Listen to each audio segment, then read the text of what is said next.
بسم اللہ الرحمن الرحیم۔ السلام علیکم۔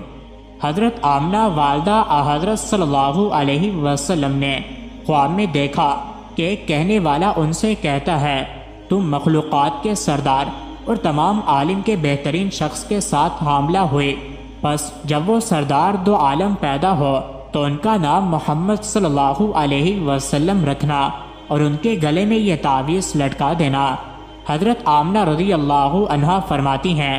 میں جب خواب سے بیدار ہوئے تو کیا دیکھتی ہوں کہ میرے سر کے پاس سونے کی ایک تختی ہے اور اس میں لکھا ہوا ہے، میں اس بچے کو ہر حاسد کے شر اور ہر زاہد خواہ وہ کھڑا ہو یا بیٹھا ہو اور ہر دیو سرکش سے جو آنے جانے کے راستوں کی کھاد کی جگہوں کو لیتا ہے، اللہ یگانہ کی پناہ میں دیتی ہوں اور اللہ برتر اور اعلیٰ کے ساتھ اس بچے سے ان اشرار کو باز رکھتی ہوں اور اس کو دست بالا اور اس کف کے ساتھ جو دیکھا نہیں جا سکتا ہے گھیرتی ہوں، اور اللہ تعالیٰ کا ہاتھ سب ہاتھوں سے بالا تر ہے اور اللہ کا پردہ ان کے سامنے ہے جو حد سے تجاوز کرنے والے ہیں، اور یہ سب اس کے پاس نہ تو رات کو آ سکتے ہیں اور نہ دن کو آ سکتے ہیں، اور نہ بیٹھنے کی جگہ اور نہ کھڑے ہونے کے مقام میں اس کو زر پہنچا سکتے ہیں، اس مدت تک کہ رات اور دن جاری رہیں، یعنی راتوں اور دنوں کے چلنے کے وقتوں تک ہی